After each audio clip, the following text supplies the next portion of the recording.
Seat पर बैठने के लिए आपस में ही छीना झपटी हो रही है। छीना झपटी हो रही है कि कौन ड्राइविंग सीट पर बैठेगा। और इसलिए बहनों और भाइयों, हमें इस बात को ध्यान में रखना होगा। एक तरफ जहां भारतीय जनता पार्टी के नेतृत्व में देश की सीमाएं सुरक्षित हुई हैं,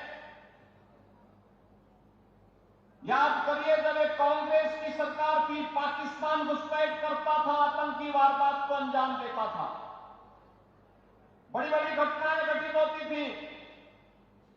हम लोग बोलते थे उस समय कि भाई पाकिस्तान के खिलाफ कार्रवाई करो, तो कांग्रेस का नेतृत्व कहता था कि नहीं नहीं, हमारे संबंध खराब हो जाएंगे। बहन और भाइयों, आज आप देखते होंगे पाकिस्तान भारत की सीमा का अतिक्रमण नहीं कर सकता, आतंकवादियों को भारत की सीमा में घुसपैठ करने के लिए प्रश्रय देने का दुस्साहस नहीं कर सकता। अगर करेगा तो फिर खामियाजा भी भुगतेगा। ये नया भारत है, ये नया भारत है। छेड़ता नहीं है, लेकिन कोई छेड़ता है तो छोड़ता भी नहीं है। सीमाओं की सुरक्षा करना जानता है, अपनी जनता की सुरक्षा करना जानता है। ये नया भारत है, अपमान नहीं सहता। ये नया भारत है, इंफ्रास्ट्रक्चर के बड़े बड़े कार्य हो रहे हैं, हाईवे, रेलवे। यहां पर हमने देखा कितना भव्य स्थल बन रहा है, संत सेवालाल महाराज की पावन समाधि स्थली, संत रामराव महाराज की समाधि स्थली, संत बामनलाल महाराज की साधना स्थली कितनी पवित्र और कितना भव्य रूप ले रहा है। ये भारतीय जनता पार्टी की विरासत के प्रति सम्मान का भाव है। बहनों और भाइयों, ऐसे ही हाईवे बन रहे हैं, railway, metro, rapid rail, IIT, IM, AIIMS, one district one medical college, हर घर नल की योजना, गांव गांव की बेहतरीन कनेक्टिविटी, यह गरीब के लिए आवास, पीएम आवास योजना में आवास, 80 करोड़ लोगों को फ्री में राशन की सुविधा, 70 वर्ष से ऊपर के हर एक बुजुर्ग को प्रतिवर्ष 5 लाख रुपए की फ्री में स्वास्थ्य की सुविधा उपलब्ध करवाने का कार्य हो, या फिर अन्य अनेक गरीब कल्याणकारी योजनाएं, यह तो मोदी जी के नेतृत्व में भारतीय जनता पार्टी की सरकारें कर रही हैं। लेकिन साथ साथ गरीब कल्याण भी है, विकास भी है, सुरक्षा भी है, सुशासन भी है, तो विरासत के प्रति सम्मान का भाव।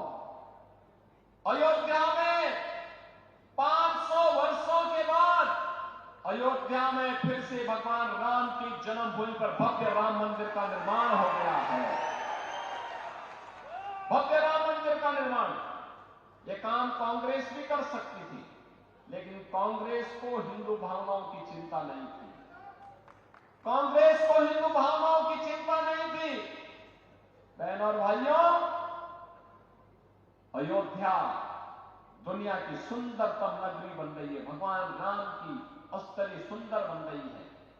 लेकिन प्रश्न है, अयोध्या में यह अपमान 500 वर्ष पहले क्यों झेलना पड़ा था? राम मंदिर के लिए 500 वर्षों तक क्यों संघर्ष करना पड़ा था? छत्रपति शिवाजी महाराज ने जिस स्वराज की संकल्पना को आगे बढ़ाया था, इसके लिए संघर्ष क्यों करना पड़ा था? पेशवा बाजीराव को एक भारत एक राष्ट्र की संकल्पना के लिए संघर्ष क्यों करना पड़ा था? सामाजिक समता के लिए महात्मा फुले को क्यों आंदोलन करना पड़ा था?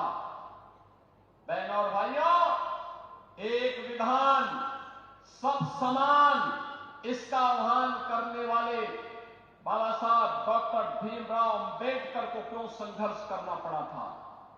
कारण था हम बटे थे और बटे थे इसीलिए कटे थे। हम बटे थे इसीलिए कटे थे और आज हम कहने के आए एक है तो सेफ है, एक है सेफ है यानी सुरक्षित है। और इसीलिए मेरी आप सबसे आह्वान है, विनती है, चुनाव में बंटना नहीं है, आपस में लड़ना नहीं है, एक होकर के देश के हित में काम करने वाली, एक भारत श्रेष्ठ भारत बनाने वाली भारतीय जनता पार्टी को अपना पूरा समर्थन और आशीर्वाद देना है। आप देंगे? सभी लोग सहमत हैं? सभी लोग सहमत हैं? तो यहां पर भारतीय जनता पार्टी ने सईताई ढाके को अपना उम्मीदवार बना करके, कारंजा से अपना उम्मीदवार बना करके आपके बीच में उन्हें भेजा है और वासीम से श्री श्याम जी खोड़े को अपना उम्मीदवार बना करके भेजा है। इन दोनों को आपका आशीर्वाद प्राप्त होगा। दोनों हाथ उठा करके इन्हें आश्वस्त करिए, इनको अपना आपका आशीर्वाद मिलेगा। बटेंगे तो नहीं, एक रहेंगे, एक रहेंगे।